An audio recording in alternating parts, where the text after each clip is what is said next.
Oui, donc bonjour à tous.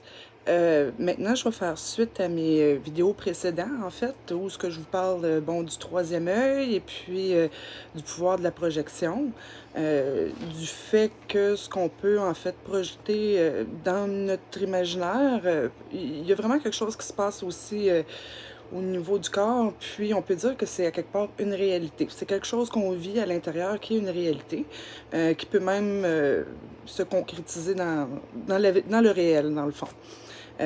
Comme exemple, c'est sûr que moi, ben, j'ai quand même un cheminement de 8 ans par rapport à ça.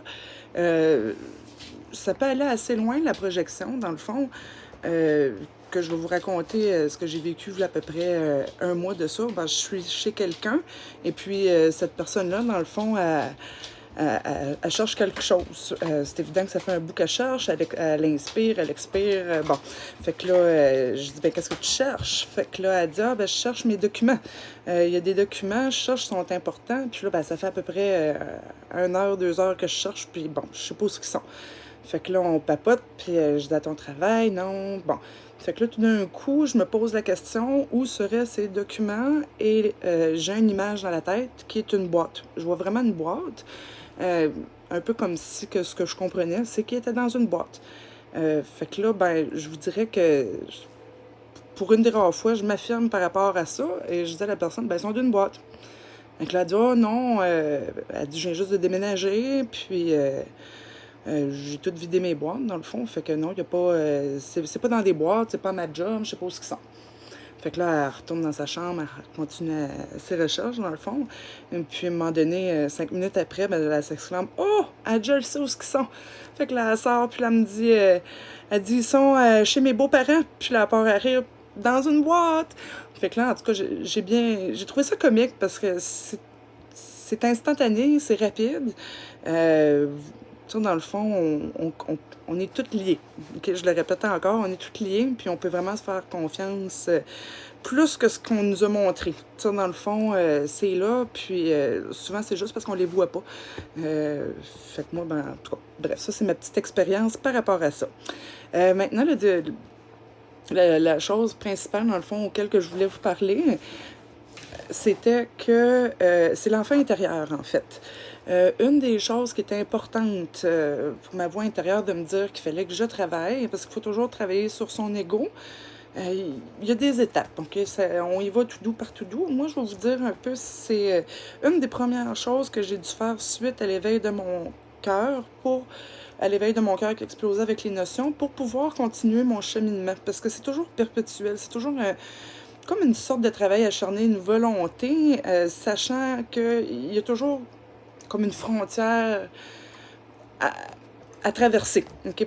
Puis la première frontière, c'est vraiment l'ego qui cherche toujours à traduire, etc.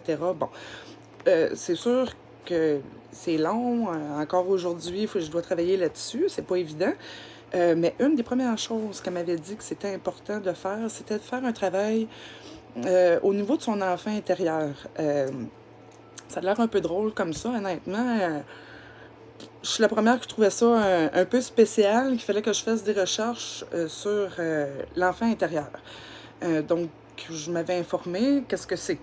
L'enfant intérieur, en fait, c'est vraiment, étant donné que le temps n'existe pas.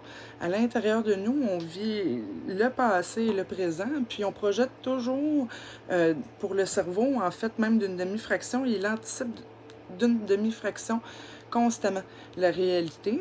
Euh, Via ce qu'il a vécu par le passé. OK? Bon. Fait que c'est toujours profond, c'est toujours des cycles. Et puis cet enfant-là, en fait, il existe bel et bien à l'intérieur de nous. Je vous dirais, cet enfant-là, souvent, on peut le reconnaître en se disant, quand on est colérique pour X raison, quand il y a des choses, on comprend pas trop pourquoi, mais ça nous énerve, poup, ça monte comme ça. Euh, je vous incite à lire ok, sur ça, si vous voulez cheminer et faire la paix avec, parce qu'il y en a qui sont beaucoup plus doués que moi pour vraiment bien expliquer le phénomène. Mais l'idée étant que Juste le fait d'y penser, juste le fait de se projeter, il se passe quelque chose au niveau de la conscience qui se fait instantanément. Excusez-moi. Euh, Ça, c'est-à-dire que le cerveau, quand on prend conscience de quelque chose, le cerveau aussi prend une conscience. Il y a quelque chose qui se passe à ce niveau-là. Donc voilà, ben moi, mon expérience, en fait, c'est que je m'étais mis à méditer et puis me projeter à l'intérieur de moi pour visualiser cet enfant-là.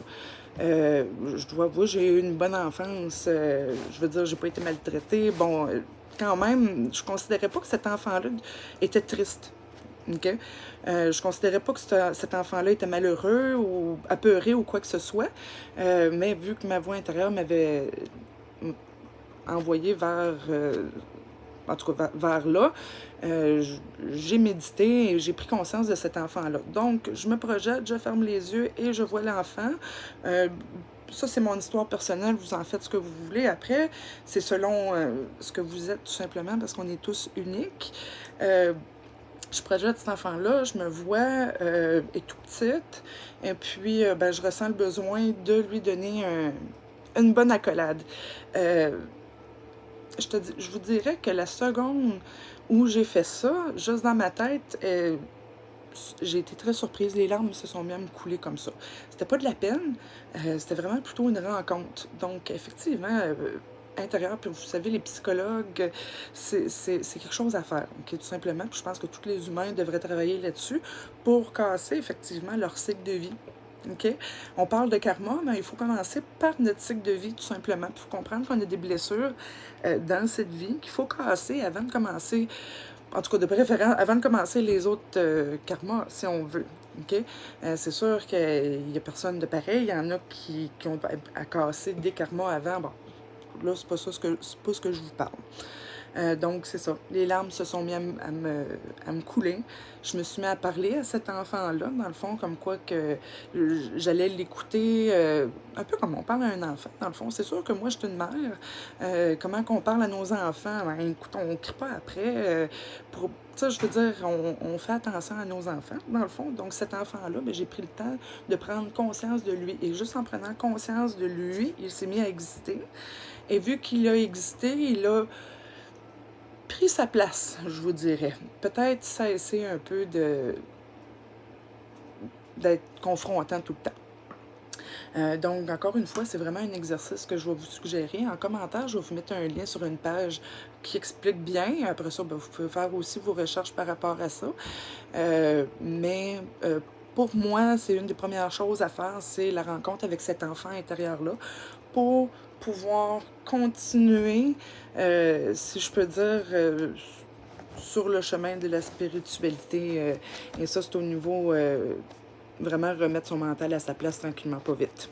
Je vous remercie. Namasté et à la prochaine.